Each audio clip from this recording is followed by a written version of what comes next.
All the tools I had in the Air Force are things that I still use today. It's just that I use a different vocabulary, slightly different Mm. way of doing it, but every single tool has proven invaluable.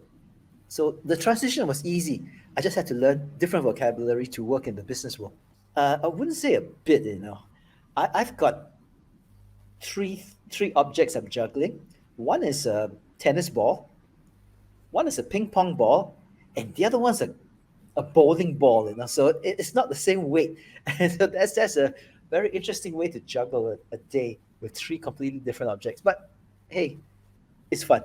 I really enjoy what I do. These skills I had as a instructor in Singapore, in the Singapore Air Force, really helped me become a very good coach and a platform trainer. So I have classes and I do workshops. Mm. ChatGPT is not a worry for anyone out there. You're not going to lose your jobs because Sure. if you're a specialist and expert, you are going to pick up things like my editor. Wow.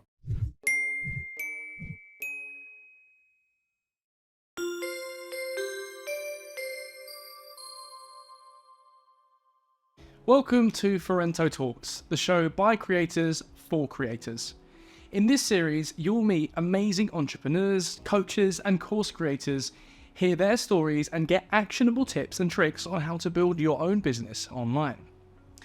As always, this episode is sponsored by ourselves, Forento.io, the easiest way to build your own membership platform to sell courses, downloadables, monthly memberships, and much more.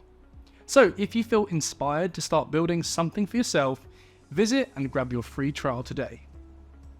Today's guest started his career as a professional helicopter pilot in the esteemed Singapore Air Force in 1980, joining straight out of high school. Throughout his time, he also worked as an instructor, training young men and women to become pilots, holding titles such as Head of Overseas Training and later Head of Flying Training. Before leaving for new adventures, Jeff held the prestigious rank of Lieutenant Colonel. His career in the Air Force came to an end when he, at the age of 45, decided to bring his family to Shanghai, China, to start his own training and coaching company. The company, Rev Training and Coaching's list of former clients includes teams such as PepsiCo, L'Oreal, Ubisoft, and Volvo, only to name a few. And with his extensive background in training, Jeff has taught more than 60,000 students on Udemy alone, covering topics such as storytelling, problem solving, and presentation skills. In today's episode, we'll hopefully get to hear more of his inspiring story, get to know what he learned running his own training company, and chat a little about AI tools. Let's get into it. So, question one, Jeff, how's your day been so far? Thank you, Jake. It's been great. Every day is a good day. So I have this stupid belief, which is a real cliche, that every day you're alive is a good day. Mm-hmm. Okay, so why do you have this belief that every day, do you think every day should be a good day or every day is a good day no matter what? Oh, obviously every day is not a good day, but I tend to be I'm a very optimistic person with dark streaks of pessimism coming in every now and then. So I like to just believe that every day is a good day and, hopefully start my day right. Right, so start optimistic, but be prepared for those pessimistic occurrences. Oh, yeah. Okay, sounds good. So in your, I assume that at the moment you're in a state of optimism. In your optimistic state, what are you working on right now? What are you up to? That's a tough question to answer because since 2017, I started another business, which has become my main business, and that's in digital marketing. So every day I work on projects in digital marketing. Right now, I foolishly embarked on three rebranding projects at the same time. Um, so it's fun, but a little challenging because these three projects are at different stages. So one minute I'm thinking about the logo, next minute I'm thinking about a tagline, and then I'm thinking about copywriting. And So I'm sort of a creative director, and I need to get my thoughts in very quickly in the morning before I dish out work to my team.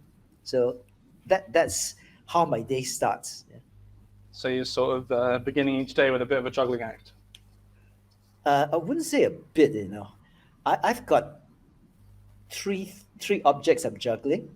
One is a tennis ball, one is a ping pong ball, and the other one's a bowling ball. So it's not the same weight, and so that's a very interesting way to juggle a day with three completely different objects. But hey, it's fun. I really enjoy what I do. That's great. I'm glad to hear you're having fun doing it. I know a lot of people would very quickly get sick of their everyday life if it started with juggling three completely different objects. But some people really enjoy that act of creativity and being able to be super productive. But it's interesting that right now you're up to digital marketing, because the start of your career was a very different field of work Oh yeah. to business and marketing. So, from my understanding, you joined the Air Force at quite a young Right. age. Can you tell me a little bit about why you joined and what it was like? The reason why I joined the Air Force is very simple, and her name is Christine. I met my first girlfriend in the last year of high school, and it completely distracted me. I was in an all boys school till the age of 16, and the last 2 years, oh my, girls came in, and I went out with this really good looking, wonderful person, and she was smart too, so she did well in the exams, and I knew I was going to die. Doing my A levels because in Singapore we do A levels. Mm, And for a year before that, I was already flying with the Junior Flying Club in Singapore, and I really had a love for flying. It's really fun. So I chose to, but the minute well, not at the end of the year, but um, I planned to join the Air Force immediately for pilot training the minute I finished my exams. But I didn't factor in the time that it takes for the medical and all that. It took 6 months, so I kind of had to do 3 months in the regular army basic training before I joined the Air Force. So mm. the reason I joined the Air Force was the love of my life at that time, who did not become my wife, by the way. My first girlfriend uh, made me forget what studying's supposed to be like. I think I have similar memories of my first uh, girlfriend in high school, sort of throwing me off the rails a little bit. Um, it's interesting because when I was a kid, I was an air cadet, which is like ah, like Air Force for kids. mhm, Um, so I was really, my family were really pushing me to pursue a military career, and like I really wanted to do that. But for me, it was my girlfriend that kind of pushed me away from it because I was like, there's no ah, way I'm going to basic training and spending 8 weeks away from someone. No way, that's not going to happen. yeah, Um, so that's how that dream sort of ended. So it's my understanding that in Singapore, national conscription is a thing. yep. When you're young, you have to go and do your service. So was joining the Air Force like your way of making that time bearable, or was this like an active passion that you really wanted to pursue and you would have done even if you didn't need to join the forces? I would love to say, like some of my colleagues did during the Air Force years, that I had this burning passion since I was 4 years old, watching planes take off and land in Singapore. Because we're so small, you can see a fighter jet or a plane or a helicopter anywhere. But I Mm, wasn't like that. I was one of these lost people right. right up to the time I joined the Air Force because I had signed up already, so I didn't have a choice. And that kind of helped me understand a few things so that when I started my training company in Shanghai, I actually knew what being lost was and why some of these 35-year-old people I was coaching um, successful, very successful, but completely lost. Even though they had a Mm, nice title, great salary, family, very secure, completely lost. And at 35, some of them were talking about what's next. Some of them were talking about a legacy at that age, what legacy do I need? So it's interesting that the question you asked is interesting because it brought back a lot of memories. And mm, I never had this burning desire to be a pilot, but I enjoyed it so much once I got in. So, what the heck? So it was like something you kind of had to do, or it was the worst of, sorry, the best of a few bad options. But eventually, once you got into the driving seat, this was something that you really enjoyed, right? Very much, very much. And clearly something that you were quite good at, because it wasn't long before you were actually teaching and instructing others. Um, what what would you say is the most important thing that you've learned, moving from a practitioner to a teacher and an instructor? That's okay. No one has ever asked me that question. Uh, no one. That's a good question. Pity I wasn't back in the Air Force because I might use this for interview questions. But that's a great question. When you're a practitioner, so when you're the pilot flying an operational mission, you just fly to your best of your abilities, but you take care of your wingman and your crew. Hmm. When you are teaching, it's a different ball game because students have one thing and one thing on their minds only, and that is to kill the instructor, literally. So I have to make sure I give them enough leeway, and I need to know when I need to step in, or we both die a very horrible death, and hopefully don't take out a block of flats doing that. Because Singapore is really congested. There's high rise everywhere. So you were So you were it, teaching in yeah. Singapore and Shanghai. You've taught in both places. Oh, I'm just talking about my Air Force career. Ah, sorry. And when I went to Shanghai, it was also very interesting because these skills I had as a instructor in Singapore, in the Singapore Air Force, really helped me become a very good coach and a platform trainer. So I have classes and I do workshops so that I know when to encourage people to speak up, when to shut up, when to tell them, are you out of your cotton picking mind, Uh, so these are things that I picked up when I was a flight instructor in the Air Force. And when I left the Air Force, I was a little bit upset that I thought I didn't have any real skills to use in the real world. Because in the Mm, military, it's really a bubble. It's a real bubble. Everything has an SOP, a checklist. Do it this way. Up as a basically, I was a businessman and trainer. Anything goes. And in a training workshop for top executives, the leadership team of a company, they're paying me. And so if they're not happy, they tell me in my face instantly. Yeah. And mm, so I have to deal with that. Um, but it's great because all the tools I had in the Air Force are things that I still use today. It's just that I use a different vocabulary, slightly different mm. way of doing it.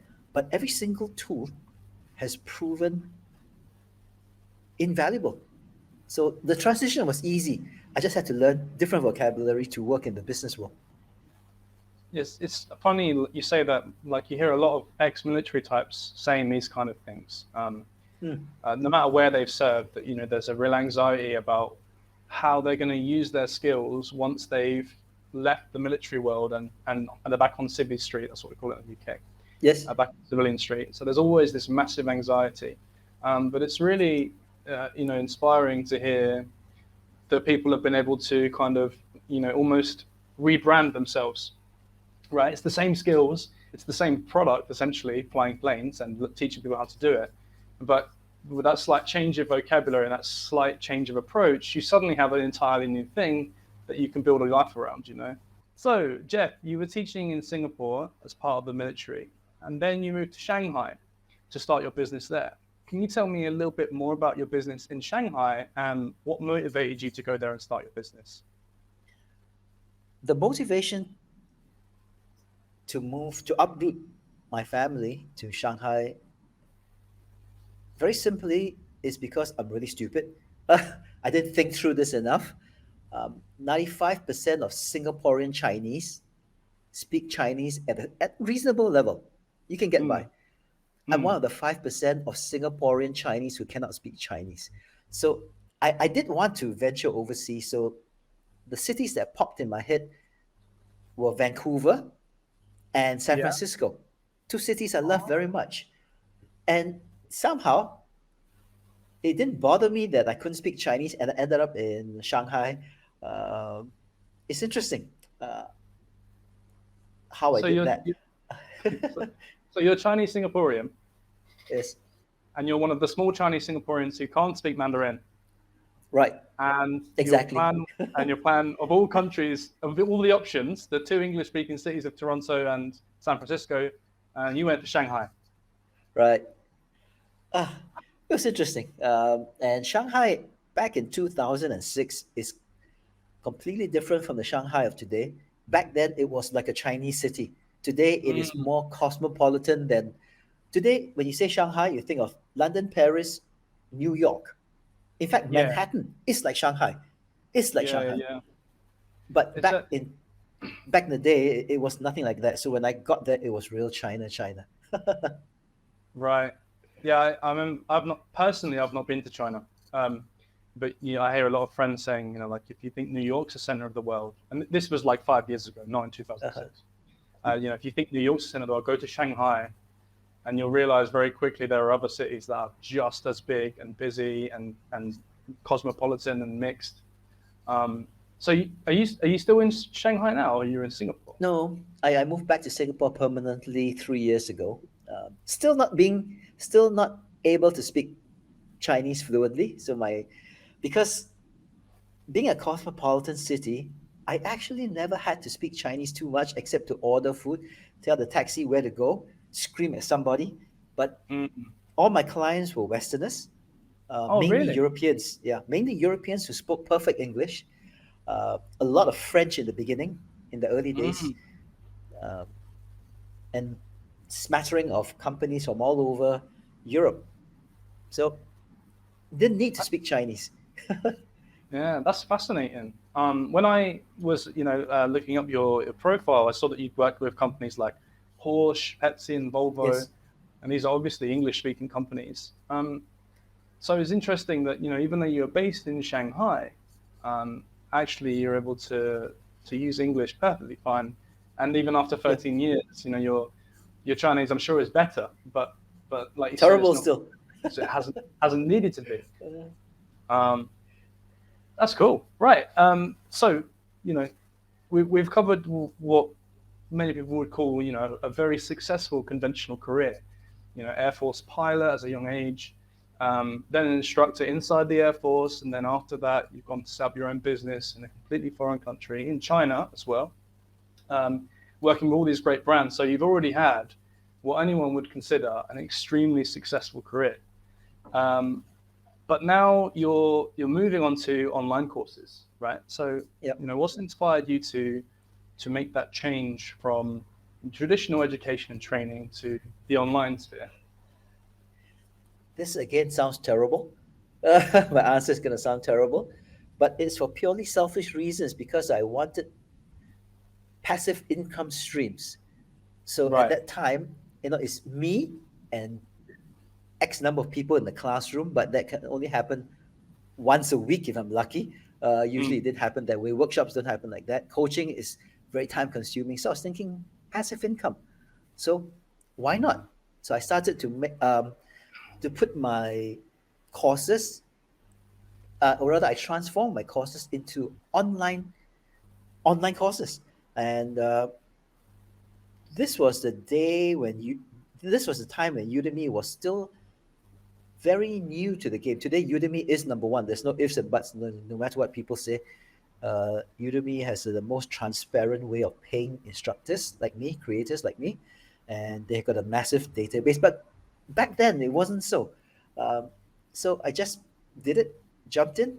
Um, I have a friend. mm, I might as well mention his name, Dr. James, got PhD in AI. He was doing uh, courses, online courses for his platform. He built a platform. He was way ahead of his time. And I was telling him each of my course, each course should be about 60 minutes long. And he agreed, that's fine. And I said, each lesson should be at least 20 minutes. So I'm going to have three lessons inside 60 minutes. And he mm, says, no. He says, no. 3 minutes tops each Mm. lesson. And you can have 60 minutes, 200 minutes, it didn't matter. And I told him, being the true instructor, trainer, creator, I said, please, I know my stuff. I cannot finish this in 3 minutes. So he just kept quiet. I gave him the lessons. What he did sneakily without telling me, he chopped everything into 3 minute bits. It was disjointed because there's no intro. But when I saw it, I was like, damn, that's good. So because of him, I went into Udemy, making Mm. everything 3 minutes. And I'm not one of those Udemy course sellers that has like a 200 minute or 5-10 hour course, and no one's going to go through that. So my courses are an hour or less. Mm. Maximum I've gone per lesson inside a course is 4 minutes. So I thank James for forcing me. And it's a pity our project never took off for many reasons, mainly business reasons. The world wasn't ready for what he had. Pity. So It's, that's how I got into uh, going doing online courses. It is for passive income. mm. Mm. So purely monetary. Of course, I'm a Of Singaporean. course. Come on. Yeah. I don't think there's any shame in that as long as you're providing value, and I hope. people wouldn't be so engaged with your material if you weren't providing value. I mean, for our viewers out there, one of Jeff's courses, Storytelling to Influence, has more than 25,000 students on Udemy. So Sorry, small correction, Jake. It oh, has passed 57,000. there we go, 57,000. So just in Yeah. the time that we were looking up this interview, the numbers seem to have doubled. So Yeah, and that's a extremely lot. successful. Yeah. That's a lot. It's really interesting actually that you mentioned the 3 minutes and cutting in lesson times. So before I moved into my current line of work, I was actually a teacher, Ah, and in the UK, and there are almost, when you're training to be a teacher now, you're almost penalised for talking for too long at the beginning of the lesson. So the average lesson in the UK is about an hour, and really like the ideal is that you can get your students sat down, you can tell them what they're going to be learning about, what they're going to be doing, and how to do it in about 3 minutes, and right. then they get on with their work. And if once you go past that time, kids just lose interest. They're not interested anymore. They're going to struggle to listen for a long period of time. But I think that's true basically for anyone. I mean, it's really Yes. hard to actually sit and actively listen about, especially a new skill, where you're having to think about things and remember them for more than 3 minutes. It's really, really tough. So, losing your first idea of 20 minutes might have been a great idea. Looks like it worked out for you. No, you did. You did. You're actually using a lot of AI-powered tools for your business, right? Two main ones, ChatGPT and Midjourney, both the paid version, because there's a world of difference. The free one Mm. and the paid one. So I know, like I think most of our audience know what these two tools do. If they don't, Midjourney is an AI image creator. So you put in a brief and it will produce you an image. And ChatGPT is exactly the same, but it produces written words for you. So ChatGPT is the one that I'm most familiar with. So I'd just like to ask you, before you were using ChatGPT, I assume that you were writing all of the information for your courses, all of your scripts and all of your structures. You were doing that by yourself, or at least paying someone to do it, right? I When I did my courses, there was no such thing as generative AI. I literally had to sit down, map it out, write it out, research like crazy. Uh, Today, Mm. I don't use because I'm a digital marketer and content creator. A lot of people assume because one of the things I do is I write blogs, create content, and a lot of people assume that ChatGPT will just churn it out for me, and that is the furthest from the truth, because no matter how you train ChatGPT in that chat about your client and all those kind of things, um, it's got this massive drawback: the information is not current, and my clients need things Mm. which happen like if it's March this year, it's already a little old. So Yeah. ChatGPT is useless for that. And a lot of times, ChatGPT falls short of the mark in terms of the style I want, because I want it in a particular voice for my client. And I've been using ChatGPT religiously since December, and maybe once since then it is, spot on. So what I've done, because my business expanded very rapidly this year, my marketing business, I was going to hire one person. Instead, I hired two. One is called Mm, ChatGPT, the other one is called mm, Midjourney, and mm, it's great. So I use them in a very different way from most people, because I am the subject matter expert, and I use ChatGPT to spar, to ask me questions. So some of my prompts are like, "Hey ChatGPT, I'm doing it. Give me 10 questions I should start thinking about to write this article about that." And mm. Yeah. out of these 10 questions, nine, yeah, I've got them down in my notebook. It's the 10th one, which is tucked in between, and I've actually asked ChatGPT back later, out of these 10 questions you've just asked me, and you've seen my answers because I have to answer ChatGPT, which do you Mm. think is the most important one? And it gets it wrong all the time. So Yeah. I it can imagine is it a was. good assistant. It is a great assistant. And I'm so happy to pay $20 a month for that one question in each chat I have with ChatGPT that really makes me stop and think.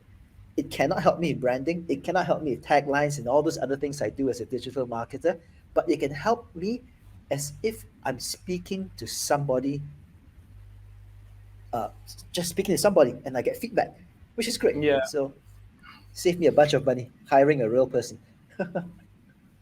I also use ChatGPT a lot as well, and um, when I started, when ChatGPT came out, I was really concerned about, a lot of my friends are writers. At the time, I had a bit of writing work myself. I was really, really concerned that ChatGPT was going to absolutely kill the writing game. Yeah, Um, but actually, I found that it doesn't. What it does do, though, is make my life when I am writing much, much easier. It's kind of like a right. calculator for mathematicians. You can't pick up a calculator and call yourself a mathematician. You just you're just some schmuck with a calculator. That's all. And I think ChatGPT is the same, right? ChatGPT isn't going to make you a writer, but what it will do is make the process of writing way more interactive, way more fast, way more almost like conversational. Because, like Yes. you say, you get that instant feedback with someone who remembers your conversations, and you can ask someone to give you questions. Okay, right, I'm going to write a blog on this. Um, what do I need to think about? It's a phenomenal tool. It just saves so much mental labor as well. Um, That's an interesting point, because in January this year, I was so impressed with ChatGPT that I write nonfiction books, how-to books, that kind of stuff. mm, And I've always wanted to write a fiction novel. So I asked ChatGPT, I gave it all the parameters and asked it to write me the first chapter. When I read it, I was blown away. I sent this chapter to all my friends in my little ChatGPT group in Singapore, and they were mm, impressed. I mm, couldn't sleep that night. My mind was buzzing. Next morning, when I reread what it had given me, I wanted to cry, because I realized, hey, this is like a 14-year-old Jeff writing an essay in school. It was that bad. It was that mm, bad. So I got upset. I put it back in the prompt, and I said, please take out jargon, cliche, multi-syllable words, the adjective for the adjective which you use. Now they use two adjectives in a row. So it came up. When I saw it, I was thinking, okay, this is really not good enough. But I thank ChatGPT. I call it Dave, by the way. My ChatGPT is called Dave. So I thank Dave because it inspired me, and I opened up my laptop and I wrote a novella, a very short novel mm. based on the inspiration. And I sent it to a real editor, a real human editor, who came back with remarks that made me, wow, this woman has a job for life, because she could see things that ChatGPT couldn't. Because with Right. her comments, I put her comments back into ChatGPT and asked it to see whether I done this, and it couldn't pick it up. So Mm. ChatGPT is not a worry for anyone out there. You're not going to lose your jobs No, not at because all. if you're a specialist, an expert, you are going to pick up things like my editor. Wow, it's really wow. Yeah, I think that's the thing with AI in general. Like whenever you see um, automated labor, like even if it's simple things like a harvester in a field that can thresh all the wheat so that no one has to go out and thresh it, people get really concerned. Oh my god, you know, uh, what's my job going to be? My job is to cut wheat, and now there's a machine that can do it for me. You just find that people generally just move into higher skill positions as Right. automation becomes more and more complex. And AI is the first tool that can do mental labor, but I really don't see any reason that people just can't get people won't just over time, um, you know, move out of those boring data analysis roles and things like that. Sorry, if anyone there finds data analysis interesting. Yeah. And then AI can do the kind of boring legwork of mental labor, and humans can take care of the creative stuff and become experts, a bit like your editor, or perhaps even like yourself. Um, Yeah. so not to flatter you, Jeff, but pilot, um, trainer for a private company in Shanghai, uh, digital marketer, uh, amateur novella writer. What's next? What can we expect in the future from Mr. Jeff? Oh, I I I cannot. I'm a terrible artist, and sometimes when I tell my graphic designer what I want, thank goodness she's been with me for 12 years. So I type what I want, and she understands and she can produce. So I'm gonna be the one who's I'm gonna draw a logo that I design logos for people, but I don't draw it. I tell my graphic designer what's in my head. I'm gonna draw a logo one day. I'm gonna have Mm, a painting somewhere. I'm gonna do that kind of stuff, art stuff, which I really horrendously bad. So I've taken lessons, believe it or not, on how to sketch. wow. So you're always learning more, always trying something else, always trying to fill out those blind spots. There's a reason for that, and the reason is because my brain is made that way. So I'm like the person with a short attention span, although it's not minutes, it's years and years. But I need to move on. Some people cannot live a life like mine, and there's nothing wrong. So for them, one profession, just get to the top of the game and keep going. For me, I need to just move. Mm, So mm. um, and I'm very sure that whatever comes after generative AI, I'm going to jump on it too. Very sure, Right. because I like new stuff. Yeah. Mm. Okay. Well, for me, this conversation has been fascinating. I'm sure there are some listeners out there who have also found this very interesting. And if they want to get in contact with you, um, how can they do that? Okay. Although I'm a pretty old guy, you can get me on all social media except Okay. Twitter. Except okay, so let's be more specific. Instagram, Facebook, email. What else is there? Telegram. I think those first three will do it. Yeah. And Yeah. Telegram too. Okay.